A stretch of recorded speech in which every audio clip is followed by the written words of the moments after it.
it's a frame of mind that you have to use, that you know you're going to be successful in this world. You can't walk and let the wind blow you down. You got to walk strong with your head up. You got to walk straight through it. Hello, and welcome to another installment of the Marion Forum Group. My name is Robert Shaw. I'm going to be the host today, and we're going to be continuing our series on Marion Voices. Today, we will be talking to Duane Gatson. I call him Gat, and he's a neighbor and a friend of mine and a veteran.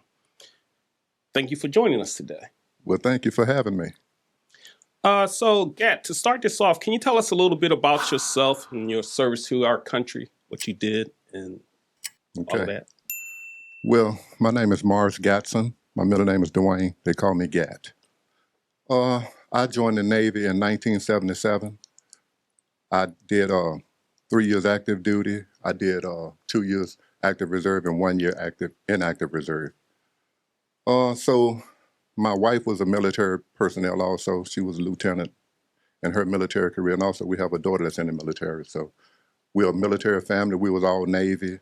And I think I'll be good for this program. And I want to just give some insight and some little knowledge that I have about the military and how it helped me through my life. So I'm glad to be here. Thank y'all. And what was your job in the Navy?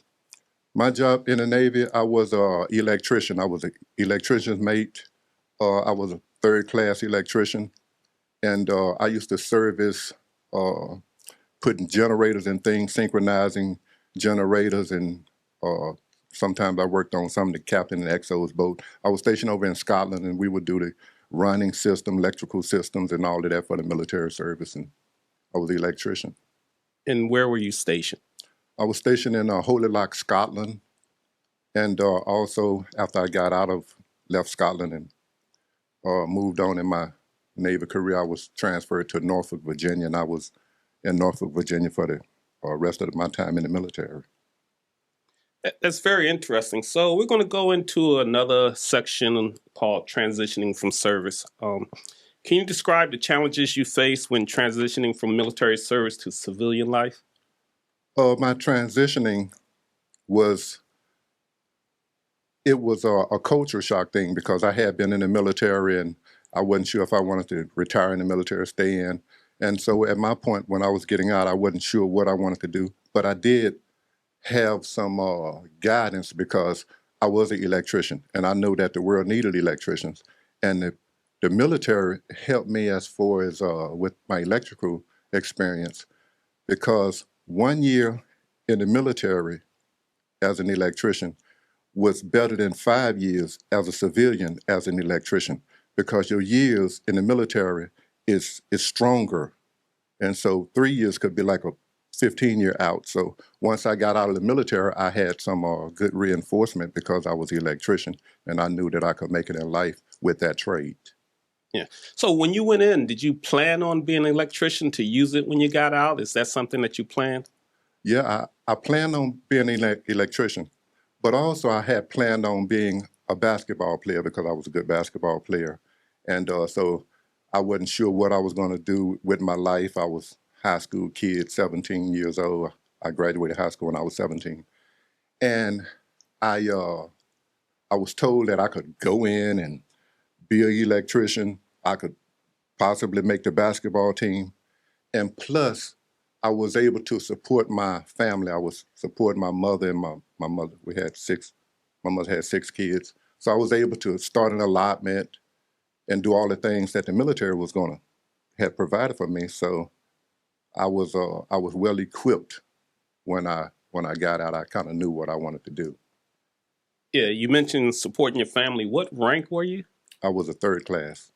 Okay. It's an E4. Okay. So back into transitioning, what aspects of your military experience were the most difficult to leave behind when you resumed your civilian life?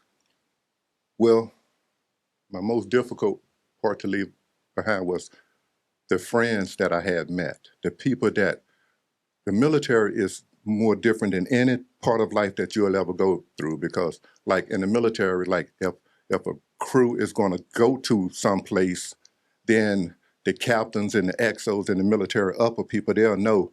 But then the crew would they wouldn't be sure but where they were going to go. But we had a tight knit group that they said, well, we might go here, we might go there. So we kind of grew together and learned from each other.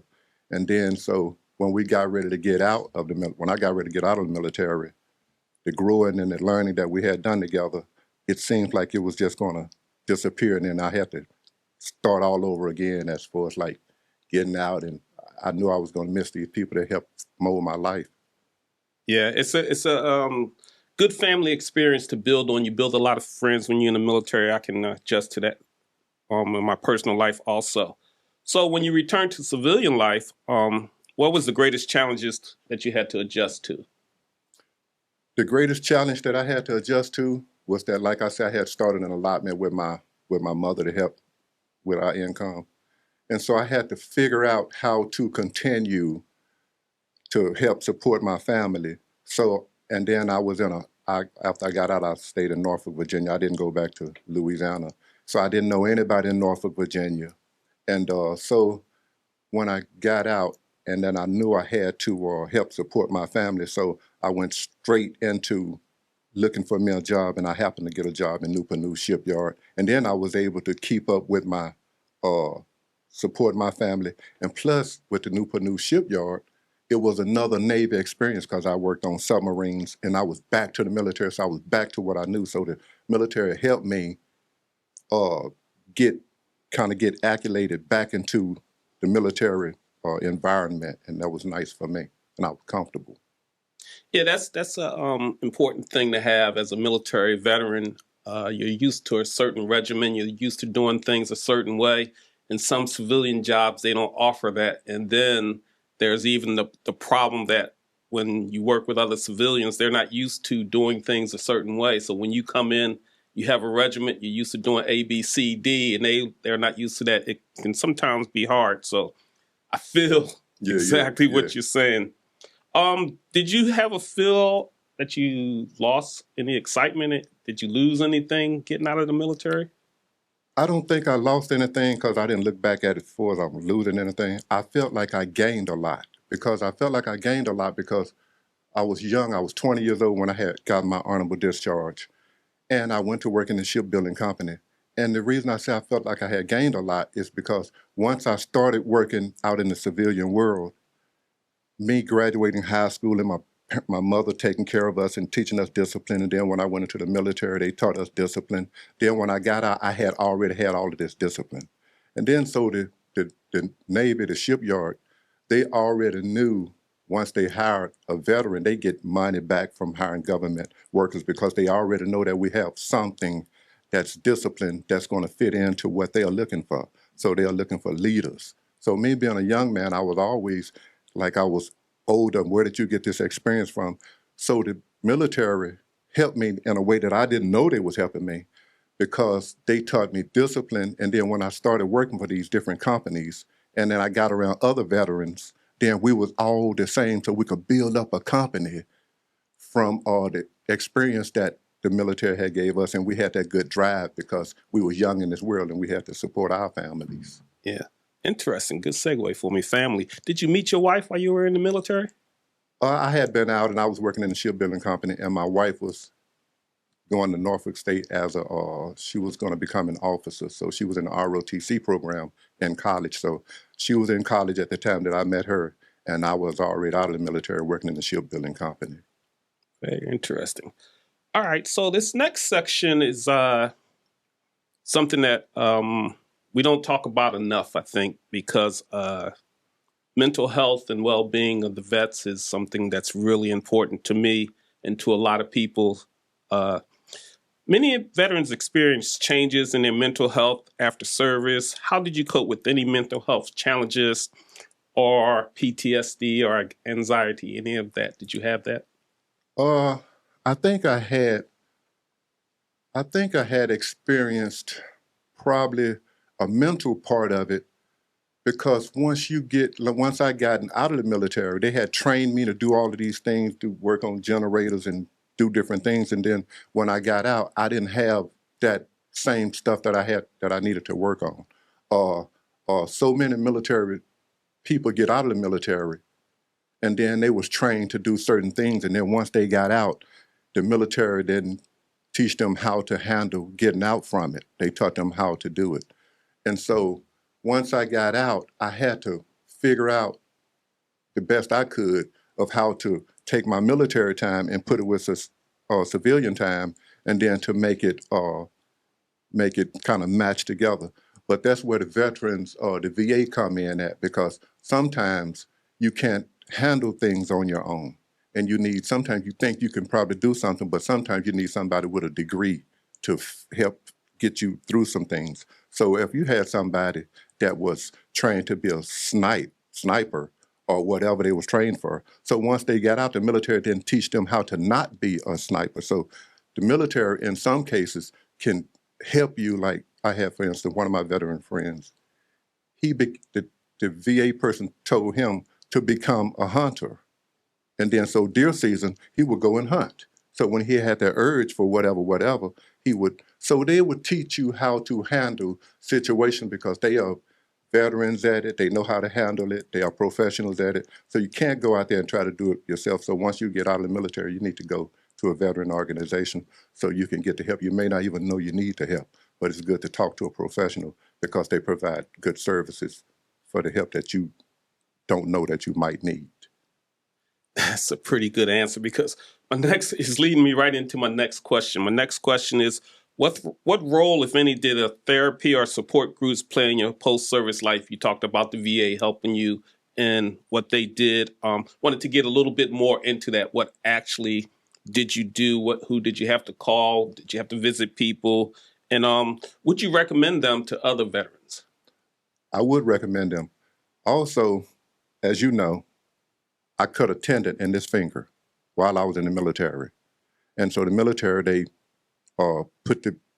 sewed it, stitched it back up and all of those things. So I can't bend this finger. So I cut the tendon down low, so it can't bend the top part. So with that, it became mental, because I was a pro basketball player for the Navy over in Europe. So once I left Europe and this happened to my finger, then I was still thinking I could become a pro basketball player, because I was over in California at the time. And they taught me how to handle this situation that I had that had changed my life. But if I didn't have anybody to go to, or a company to go to, or organization to go to, I would not have known how to handle something that happened personally to me.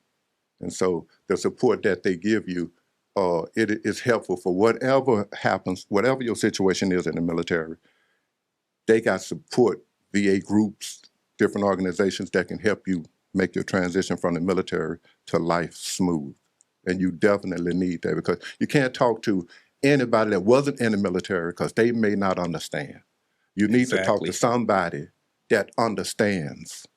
And so you don't have the same people that you met while you was in the military, because they scattered all out. And so now you're kind of out there on your own now.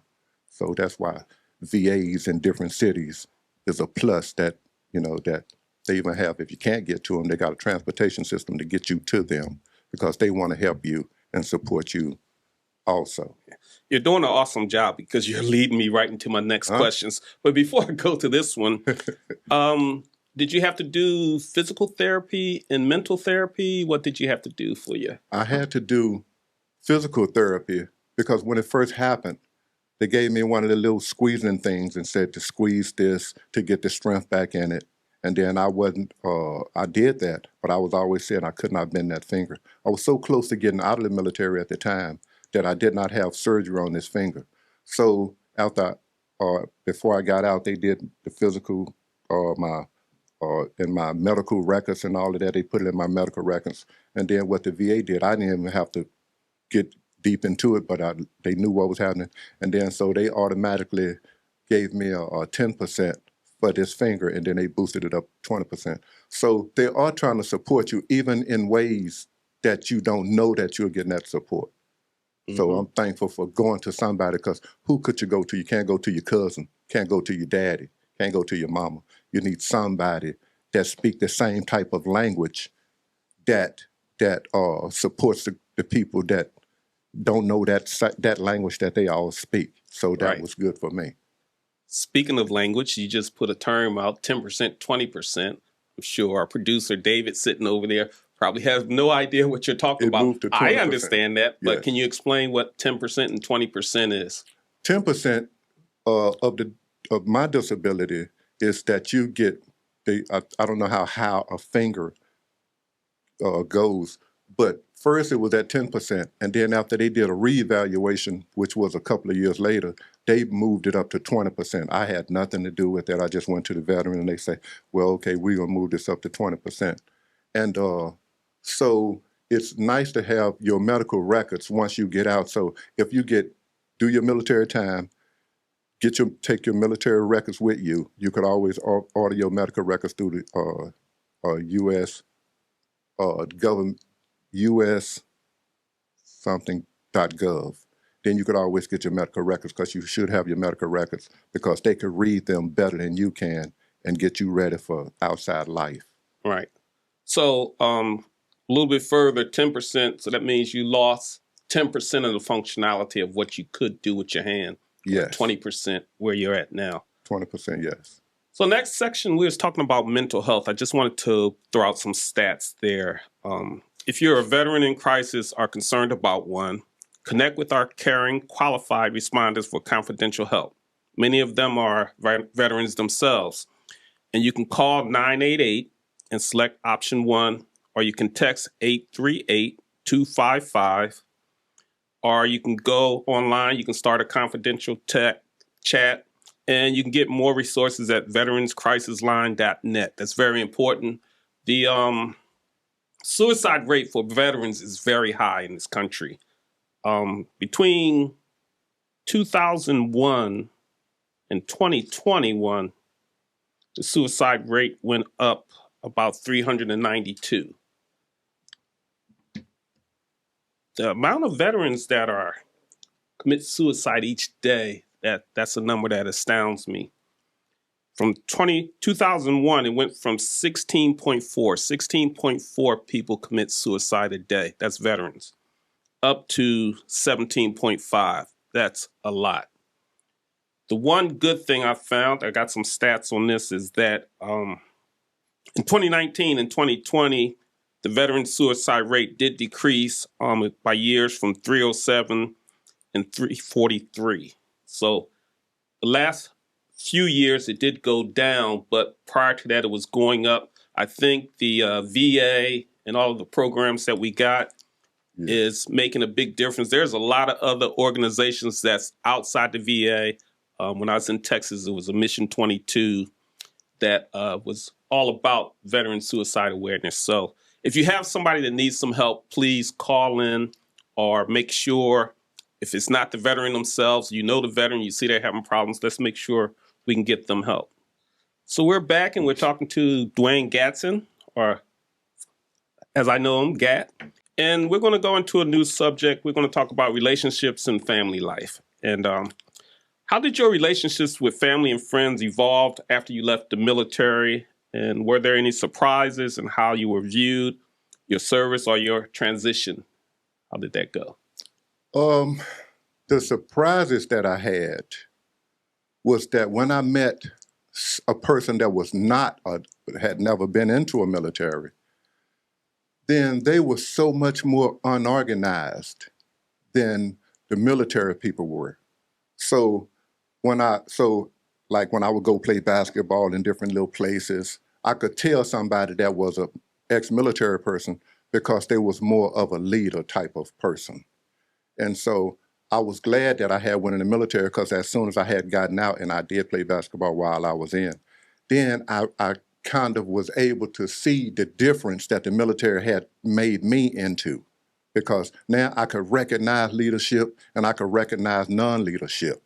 And so it made me know what I needed to try to do to help myself in my life to mold me into the adult that I needed to be. So I was learning more about the military, and I didn't know it was inserted into me, but I knew what I was looking for in my life because the military had already gave it to me. It was almost like how we're drinking coffee. It was like, once I got it was like plain, but the military was that creamer, or that sugar that you add. It had added something other than the regular stuff that I had, and I needed that. Yeah. So did it change you? I know military puts a lot of discipline. For me, it definitely made me more disciplined as a person.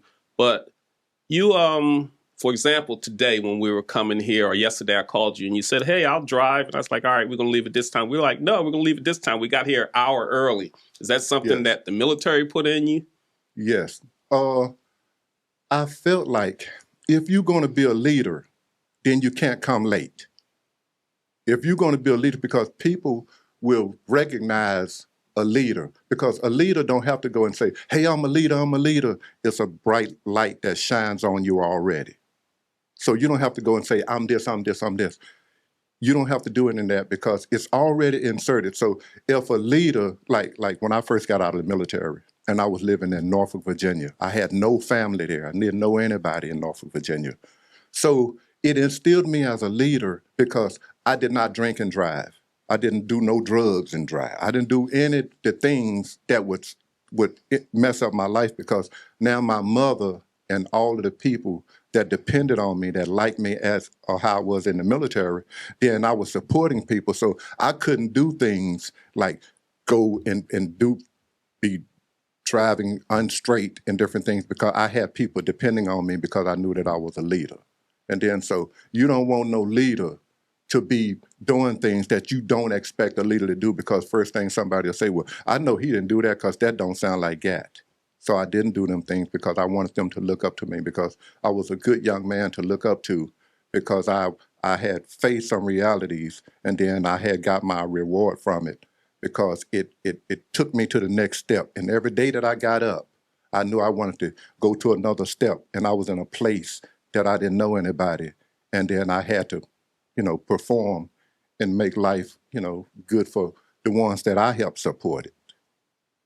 So did So your family and friends look at you differently? Did they say, "Well, this guy is over there. We're not going to call him if we're doing this, call him if we're doing that"? They just kind of knew you were going to be on a straight and forward path, that you weren't going to be doing certain things. Did that present any kind of problems for you?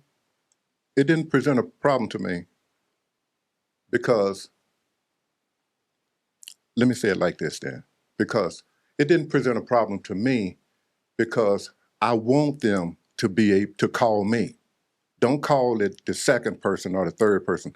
Call the number one person, because you know you're going to get quality stuff from myself. It's the same way that companies hire veterans, because they know they're going to get some quality stuff from the veteran. So I didn't want them to call the second or the third person, because I knew that if I got in it, I know that it was going to be done right.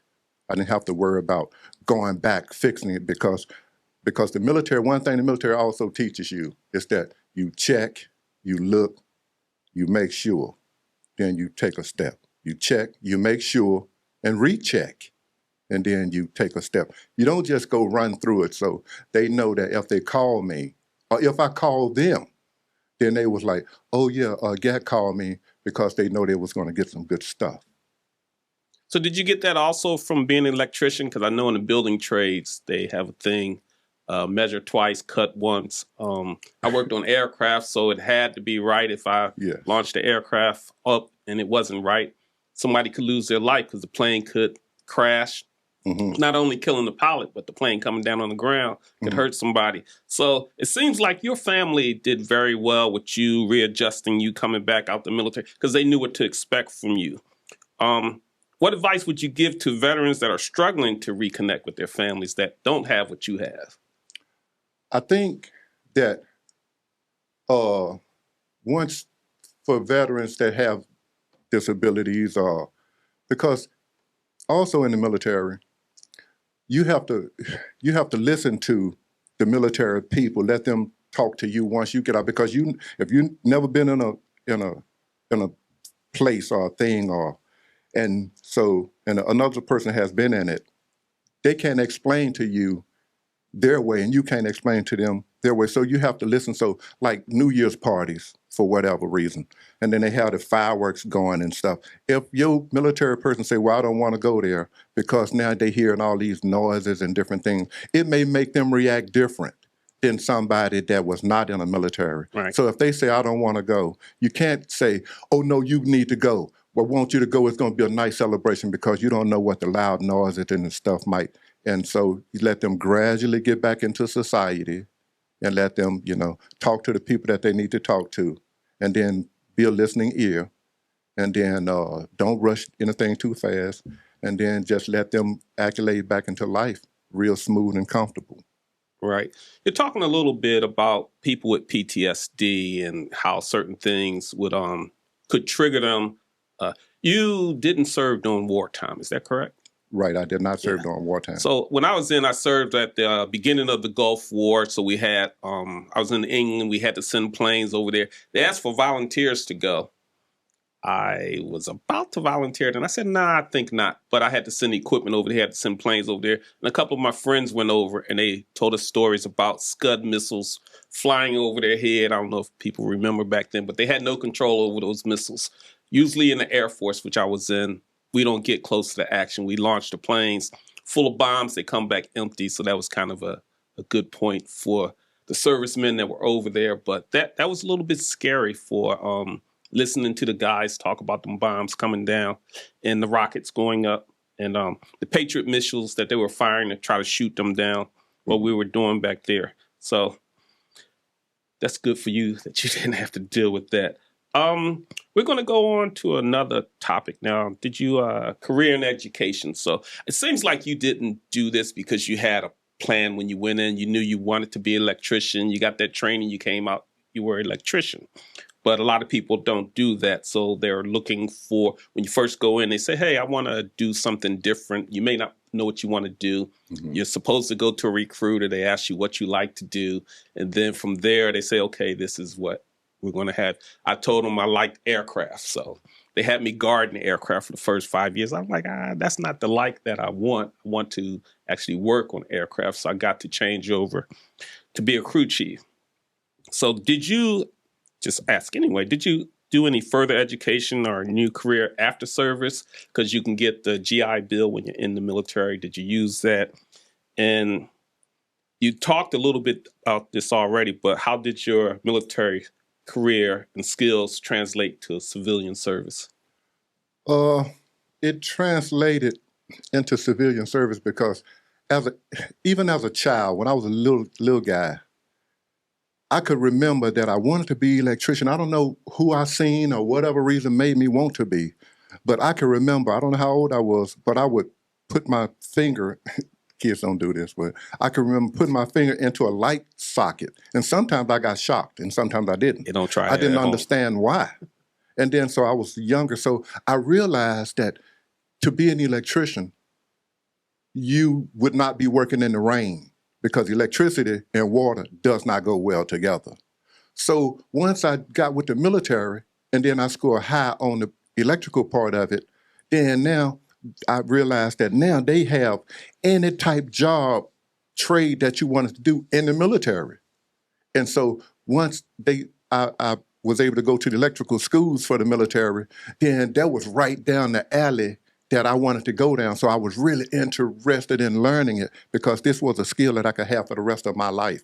And so once I became an electrician for the military, and then when I got out and got with New Shipbuilding Company, they already said, well, you was an electrician in the military, and then that already put me in a different category.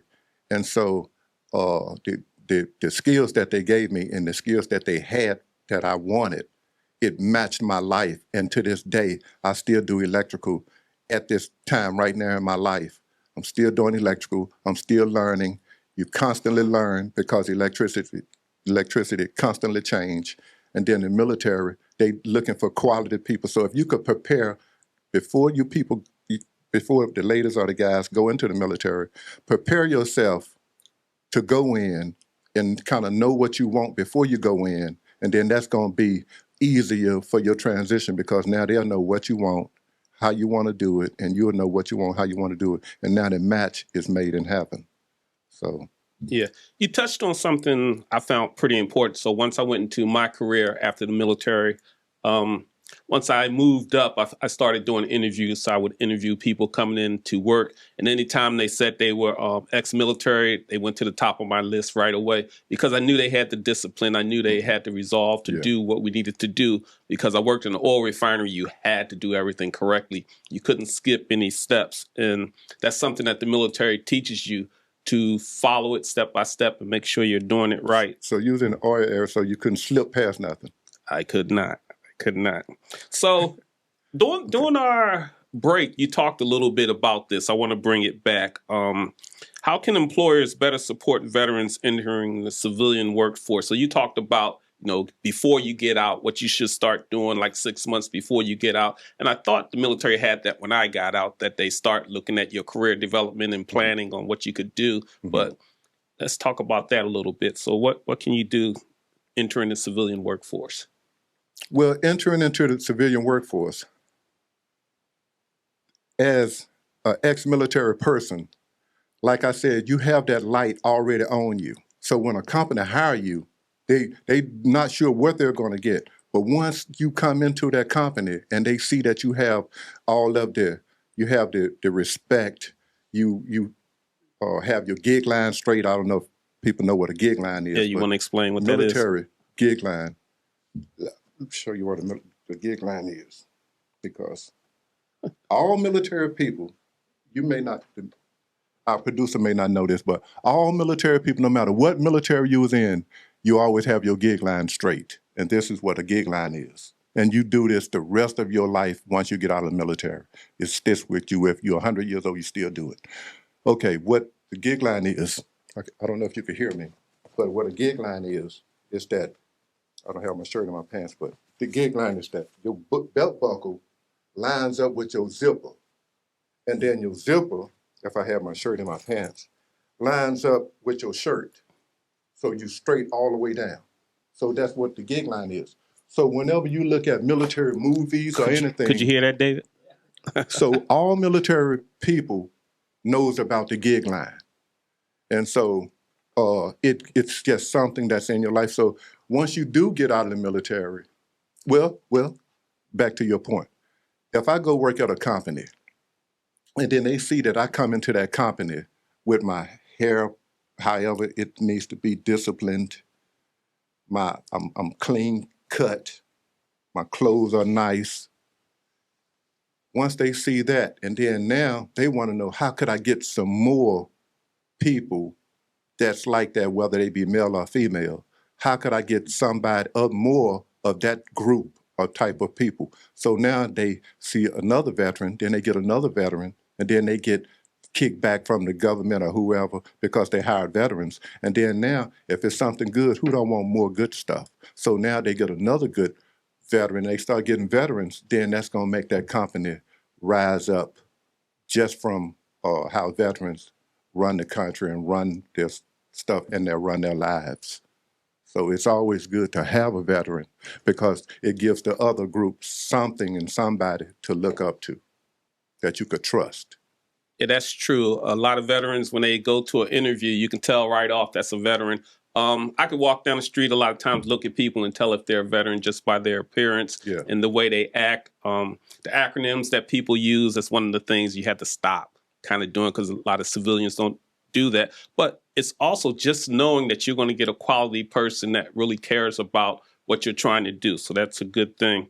I think you talked a little bit about people getting kickbacks. Companies that hire veterans, that's endorsed by the government. So it's something that we really want to happen. So it's really a win-win for everybody. You're getting that training. I know I spent 4 years in the Netherlands and everyone had to go into the military. I thought that was pretty interesting. I think that's something that, I don't know if we could do it here, but if we did do it, you get a little bit of discipline in most of the people. So the military is not for everybody, but for most people, it would help them a lot. Mm-hmm. So let's talk about your community and support system. Have you found a strong sense of community after service? Any particular veteran organizations that you think help you out? Yes. even meeting you. Uh, he's in the Stone Creek Veteran Club. Rob is in it. And then also, this is my Stone Creek Veterans Club badge. And then also, this is my military veterans, whatever they call this. So because I like what this military has done, not just for myself, but it's a whole, and it has made our world, the United States or the world, better. Because as a young kid, everybody don't have fathers in their homes, or everybody don't have the mothers in their homes, or they may not have that leader in their home. So they may be looking up to somebody that they probably should not look up to. But the military, no matter what, wherever part of the world you're in, you could always look up to the military. And so trade schools is always good before you go into the military if you want to kind of add something to yourself so you can add something to the military service that you get. Because it's just, it's nice when you have a military or even colleges or different things. Military worked for me. And it's nice that you have something that you can go to that can help you out through your life instead of just, if you're born in a place and then you just stay in that area, then you're not going to get a chance to see the world. I probably would not have been able to see the world the way that I have seen it if I was not in the military. So traveling was really good. And I tell you another quick thing about good with the military, that it taught me discipline. When I first went into the military, I was 17, and then after I turned 18, I was over in Scotland. I made the basketball team, and then I got to start getting my military check.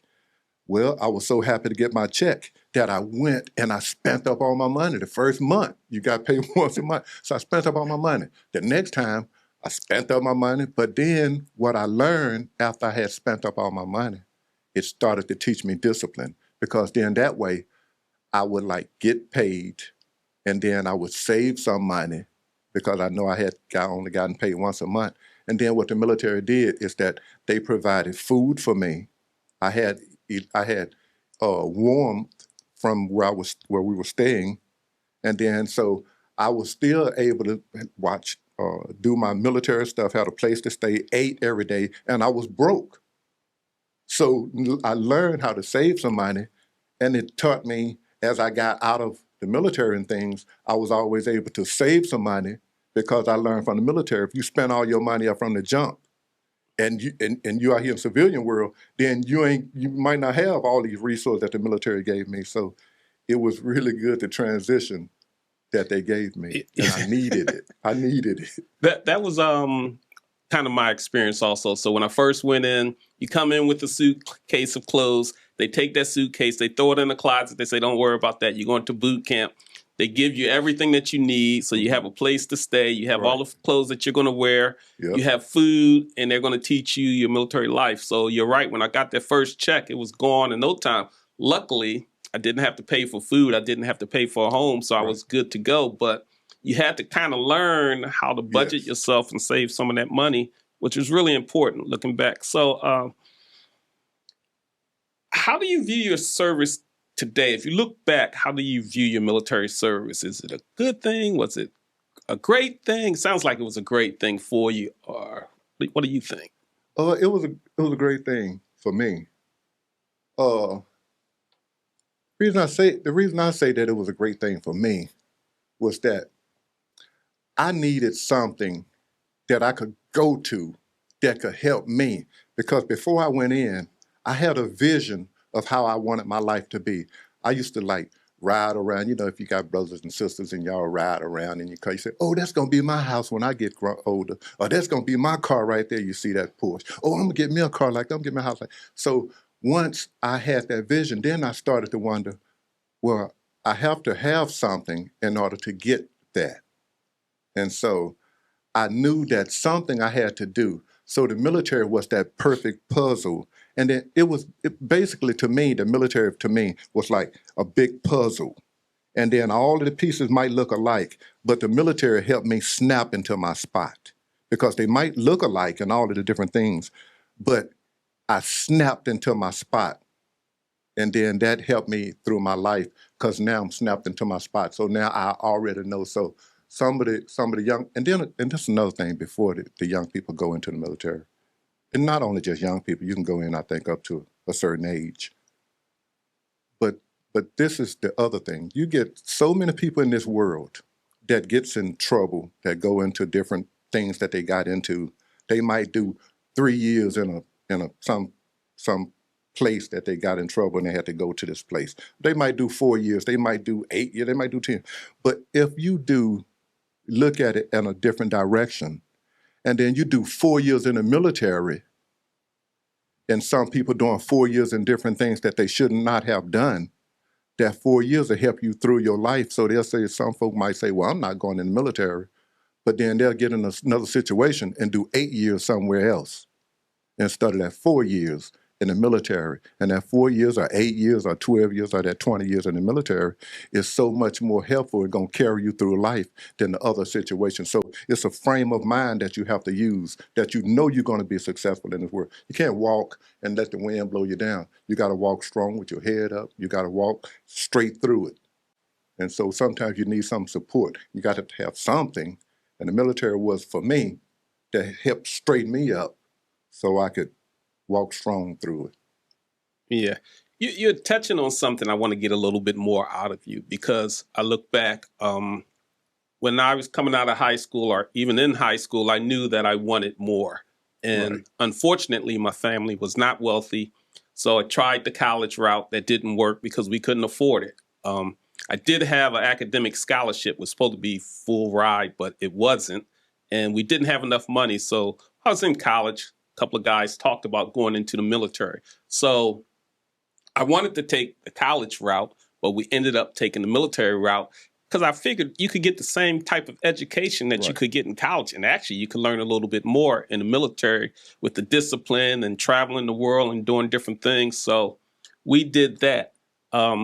You had a different option you could have took because you were very good in basketball. So I would imagine you could have said, hey, I want to go to this school, Yes. get a scholarship, play basketball there versus going into the military. Why did you choose the military and not the college Yes. route? I wanted to go to college, and I would have been good with college. But I was already helping out with my family. And so some elderly people, teachers and coaches and different people that I talked to, I was saying that if I went to college, then I couldn't help my mother and my family because I needed money right now. All right. And so with the military, when they said, I talked to the recruiters, and they said, well, if you want to play basketball, we have a basketball team in the Navy. You can see them on TV. You can see the Navy playing against the Army on TV, CBS Sports and different sports channels. And then you can see, and then I could get education as far as furthering my electrical future. And then so I was able to do that. And then so I could check off helping my family, check off my sports, check off my electrical. So they had more things that I could check off than at my college. I could go to school, get educated. Everything I wanted was right there in one place. It's almost like I didn't have to go to all these different places to get the one thing that I needed. Everything was right there for me. And so that helped me make my decision pretty easy. And one more thing, when you're young and I knew that I was going to be this leader. I knew I had to be. But then I didn't have nobody on with me, none of the uncles, I had really good uncles and I was just things. about to mention I had that. really good uncles. Your role models. My role models. But I was that one that they were looking up to. So when I went into the military, it was so many like other adults, the chief, the captains, different people that now I had some leader that I could look up to. I wasn't that kid that was kind of that leader. And so now I was really looking at this, and it helped me in my life because I hadn't had that before. I had my Uncle Maine, and I had my uncle's son, but my uncle's son was in California, my Uncle Maine was in Texas. So now I had these people that was on the same level that I was on, and they was at my level before, so they was able to teach me how to climb these steps to get up because they started out in boot camp, and they started out with the what are they going to do, and then they made it to this, so they was able to tell me, you do this, you do that, and then I could see that it worked because I'm looking at them, and it was an advancement for my life, a future advancement for my life. Yeah. Okay. When you first started telling your story, I was thinking back about David Robinson. It sounded very similar because he did the same thing, went into the military, played basketball, then he transitioned over to a professional career doing that. So it sounded very similar. Let's talk about new veterans and what advice can we give them. I'm not even going to look at the questions. What would you tell somebody that's thinking about going into the military? I would tell somebody new that's thinking about going into the military, just go over to one of the armed forces centers and just look at their programs. Get all, even the Coast Guards is one of the military places, because I used to think it was just Navy, Air Force, Marine, and Army. I didn't even think Coast Guard. So just go over, look at some things without, you don't have to have somebody telling you what you need to do. Just kind of go look, and then if that fits for you, then get into that. Go to some trade centers, trade schools, get some brochure, go online, pull up different things, because how you start your life could be how your life turns out to be. And so once you make that good decision, that right decision, then it could form your life to, like right now, I'm 64 years old and I'm in good condition, good shape, because the military has made my mind comfortable, because I did have a career. I'm not trying to figure out anything, because I had to all I had to do was just follow the program, and the military laid out a really, really good road for me. Right. But is that because you were disciplined enough to be able to take that? Because I remember going in, a lot of people didn't make it through basic training. They couldn't stand the rigors of being yelled at by a drill instructor, where I thought it was funny. I did. Well, I had junior ROTC before I went into the military, so I already knew what it was about. I knew what to expect. I already knew how to march, so they didn't have to yell. When I first got there, they made me a squad leader, so I was already in command, so it wasn't as much where some of the other people being away from home, not being with their families, it was a big struggle on them. So you didn't have any of those issues? I had issues because I came straight from Shreveport, Louisiana, a young kid, didn't even know about boot camp. And so I did have struggles as far as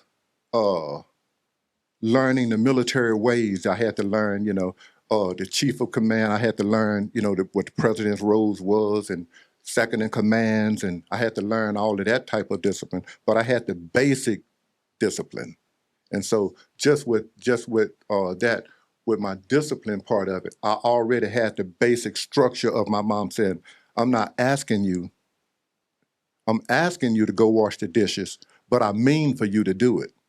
And so it was a different type of discipline that I had gotten. So the military, they was more like, and then if you're going to go through something, you are just like this podcast. You're going to go through it.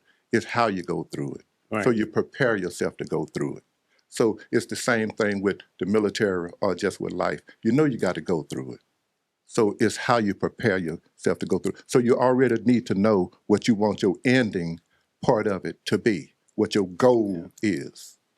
And so once you know what your goal is, and then you're going through it, the weaker ones know they may not make it because they probably didn't plan themselves or didn't prepare themselves for the success. And then once you start quitting something, then I'm not gonna go to school today. I'm not gonna do this today. Once you start quitting, then you get used to quitting. But once you start being successful in things, then you get used to being successful in things. And so once you continue to put in that work, you already know the outcome before you even get into it, or what should be the outcome. And if you got anything to do with it, then the outcome will be good. Did you get any special treatment in boot camp because you were a basketball player? Or did you get on the basketball team after boot camp? I got on the basketball team after boot camp because, while I was in boot camp, we had a thing called fifth week where you can go to the gym and different things. So I was able to go there and play basketball, and then that's when I told them that I was there for I wanted to get on the basketball team. So now after they see that I was pretty good in basketball, then they had special tryouts for me and other players that was okay. Because people can say that they're good at something, but then they may not be no good at it until you look at them, and then you can say, oh, they are good. Like, so with that right there, I was able to make the team, and nothing would stop me or slow me down from what my goal was, because if you already know you got to go through it, you prepare yourself. So just with that, I was able to make that team. And then so I put in that work that I needed to make that just another thing that I was able to check off and say, yeah, I made the European basketball team. Now what's my next step? Yeah.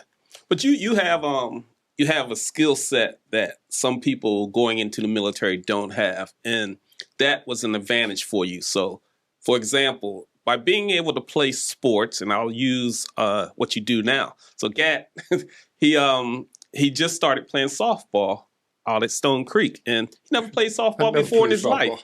No. Guess what? He's one of our best players just because he's an athlete. So if you take that athlete body and you put it into a person going into the military, and you just teach them simple thing, lining up. So he talked about gig line, dress right dress when you get in line, and you have to get all lined up. He's tall, so he's going to be in front. People going to follow his cadence as he's marching. So all that kind of stuff came easy when I went in.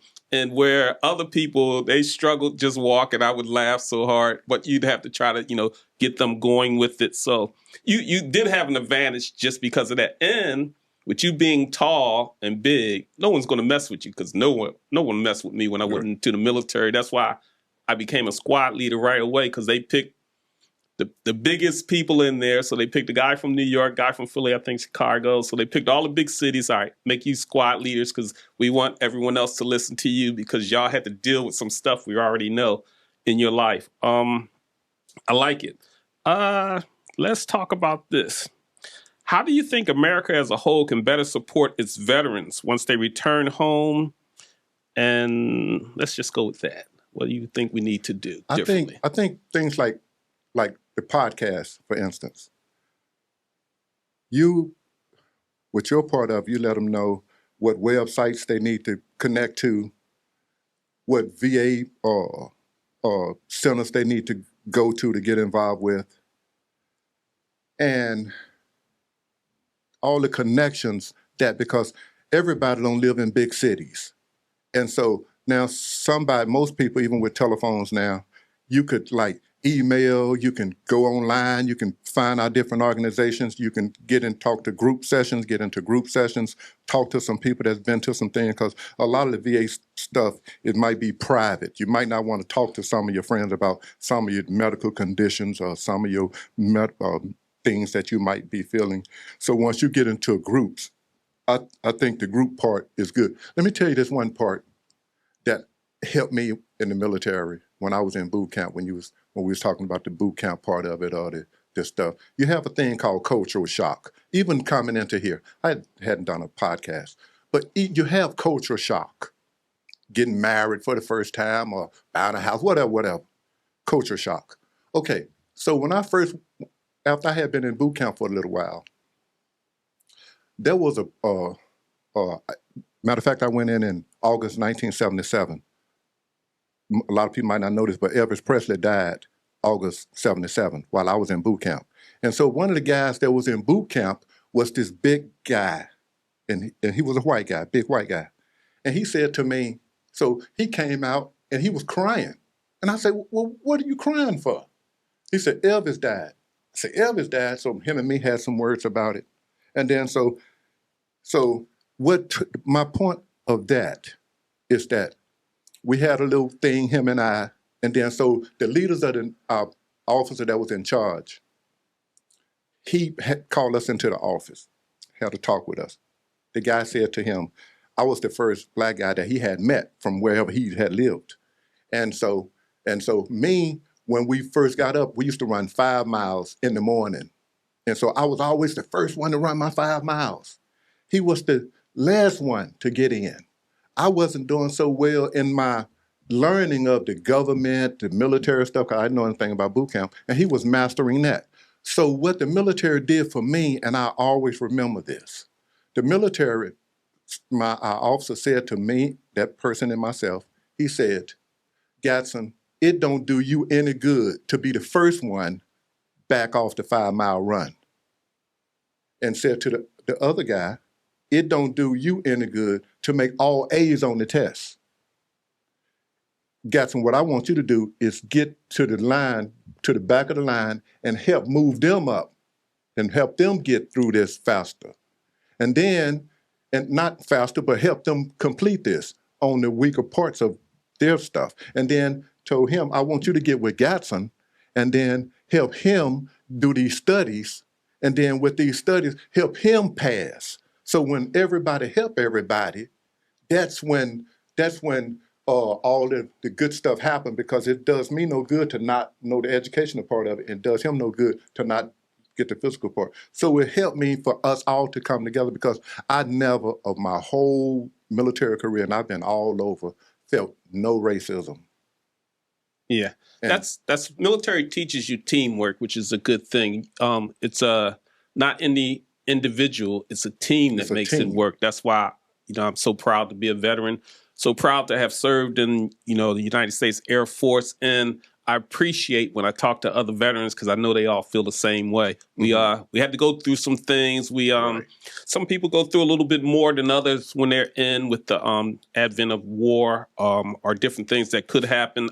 Remember when I first got in, there was a lot of bombings that were happening in Europe, and I got sent to Europe. I was afraid that something was going to happen, but you get your training. They tell you certain things that I still use today. I know driving, a simple drive from point A to point B, they say never take the same route. Somebody could be following you. Right. So, that's something that gets ingrained in you. I'm always paying attention. I know you're always observant of what's going on in your surroundings. It's pretty good. But teamwork in the military was very important. That's one thing that they really instill on you, because you're depending on that other person. Right. I mean, the militaries are there. They're a fighting force. They're there to protect America's freedoms, and that's what we are trained to do, and I really like that. Well, it looks like we did a good roundabout on the military. Anything else you want to talk about that maybe we didn't, that you want to tell our listeners? I'd say this part. While I was in North Carolina, I had became a high school tennis coach, and I had became a high school tennis coach for the first time in my life that I was a high school tennis coach. I didn't work at the school. I was working with the United States Postal Service at the time. But my daughter, I had taught my daughter tennis, and she became a star tennis player because I was a good tennis player. And so they made me the high school tennis coach. And so when and my wife, Kathy, my wife, became my assistant coach. And so just with that, being a leader again, I had replaced, like how the military was the leader for me, I had become that leader for the high school tennis kids. And so just with that, I was able to, like I said, when I became the high school coach, I said, we're gonna play tennis, we're gonna win games along the way, but the main thing we're gonna learn is life, and we're gonna learn discipline. And so I'm gonna show you the best I can to become a leader. And then so the military had 40-some years from the time I had got out, it was still working with me. And the military is going to work with me for the rest of my life. And so I'm thankful that I had something that I could have that is for the rest of my life, and this nourishment for me. And I'm able to give somebody something and say, hey, this is good. Use the military. Because also, I've heard through my life so many years, somebody say, oh, I was going to go in the military, but my moms didn't want me to go, or my daddy didn't want me to go, or my uncle said you shouldn't go, or your friend said whatever they was going to. So then if you are the type of person that lets somebody else guide your life, then that might be the wrong track. Because if you guide your own life and you study and you investigate and you find out, you go to some of these military places and read their brochure, go to on the internet and talk to some veterans and talk to some people, then you could be the leader of your own life. You don't need somebody to say, hey, do this. Then you'll know what's best for you. And so I'm thankful for myself that as a young kid, I had that group that I could go to say, hey, you take charge of your life, and this is how we're going to help you do it. And so I was able to buy my nice cars, to buy my nice home, to raise my children, to teach them discipline. So now I have a daughter that speaks Japanese, Korean, and Arabic, and she's in another country. My other daughter, they're all doing well because my wife was military, and the way that we raised our family, they have that discipline. So now when they are out there in the world, now they got that light, and they don't have to say, oh, my mother and father was really good with me. They taught me this. They don't have to do that. That light is shining. They just do what they need to do, and good stuff happens from that. So, but one more thing I do want to say, and I don't know if I had this opportunity to say this, but if you are in the military and you want to go work for some company, whatever that company might be, I'd say get with a government company, because then your military time, like when I went in the military, I mean, when I was getting ready to go for this job, it added 3 years to my military time. And then the one thing I want to say, if you do get out of the military and you're going to get out in 6 months, put in your applications to different places to let them know that I am going to be coming out of the military and I am interested in your company. Get your resumes together 6 months before you come out. Don't get out and then it's too late, because something you might need from the military, you can get it while you're there. Because once you get out, then now you're going to might have a hard time getting the stuff that you might need. So put in your applications, make sure that you're straight before you go out there. And then once you get out there, it'll be a smooth sailing. And then like I was speaking to you all earlier while we was on our break, when I got into the military, I had to pay back the interest. The interest, I had to pay back 3 years of interest, so that once I paid back that interest from the military service, then the interest stopped going up. If you don't pay it, it's going to continue to go up for 10 years, 15 years, 20 years. So once I paid back that 3 years of service, that boosted my time from 31 years of service to 34 years of service. I paid back 3 years. So I was given back 3 years from paying back a little small amount of interest. And that 3 years added to my retirement of, helped in my life. So pay back your interest, put in your thing 6 months before you get out, and then know what you want to do before you get out. Don't have them to close the door and then now you're outside and saying, what am I going to do? Prepare yourself before you get outside. You know it's going to rain, take your raincoat, be ready. So yeah, the branches do a pretty good job of setting people up for civilian life now. And yes. they have transition services where resume writing or job Yes. searches, all of that is kind of there for you. I don't think even on the medical side, because if people have PTSD or any injuries that they got from the military, they're going to set you up that way too. So they do a pretty good job, I think, of making sure that everybody transitions out. And you're going to be at the top of the list when you go for an interview anyway, because you're a military veteran. Yes. You mentioned having that discipline and what you learned in the military stay with you. It's never going to leave. That's something that's there that I really appreciate. Also, you mentioned something I found interesting. When you're teaching that to your children or some of your family members, sometimes in the beginning, they may be like, hold on, that's too much. I'm not in the military. But then I remember I used to tell my son as a young black man, hey, when you go for a job, you're going to have to work twice as hard as anybody else just for you to be treated as an equal. Then I would tell our daughters, you're going to have to work 3 times as hard because you're a young black woman. And now that they're of age, they call, they say, hey, you know what, Pops, we tell our kids the same thing you used to tell us. So it's something that, is carried on for generations, which is good that we're doing that. I didn't mention it earlier. I want to thank you for your service. It's always a pleasure. Pleasure, my brother. Me and you are always going to be good friends. It's really nice knowing you. And thanks, everybody, for listening. This has been a production of the Marion Forum Group. Make sure you click like and subscribe on YouTube And questions and comments can be left there, or you can send us an email at marionforumgroup@gmail.com. And thank you, everyone. Have a good day. Thank you. Thank you all. Have a good day.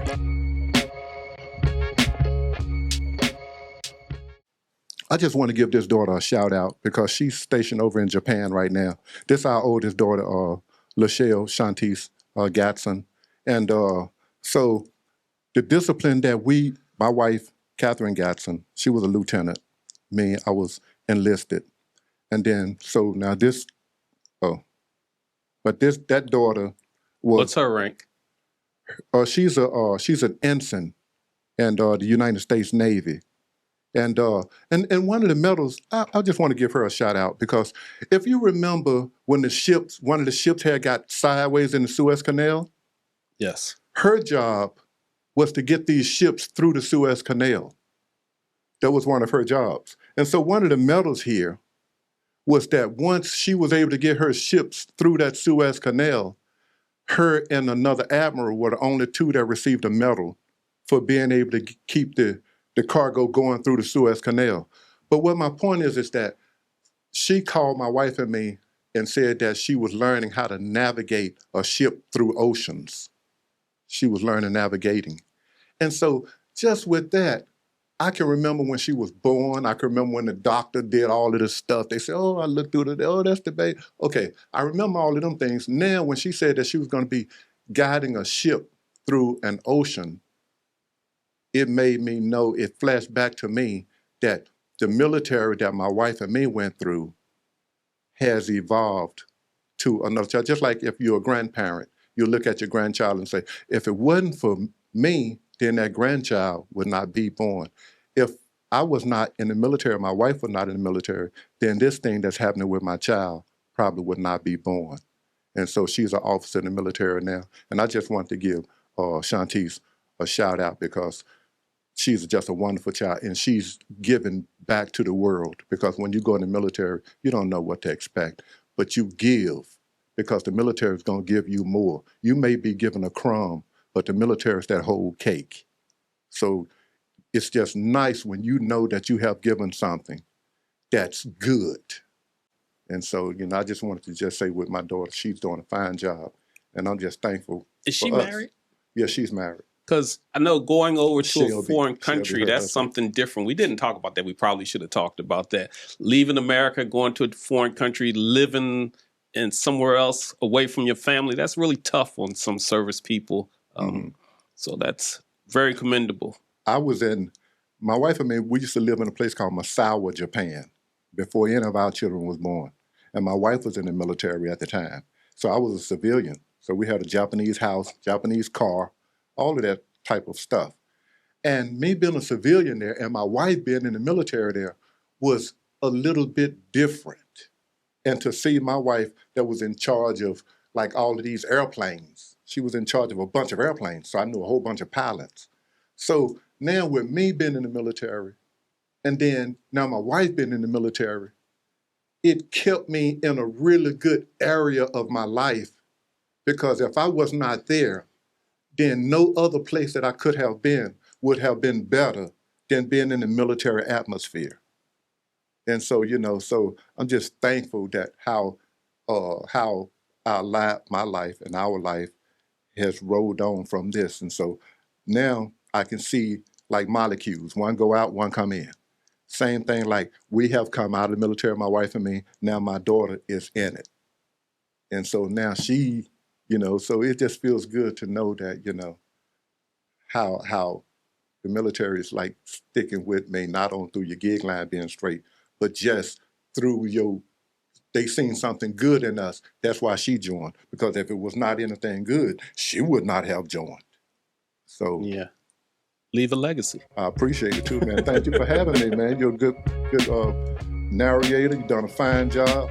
And I just did the best I can with what I got.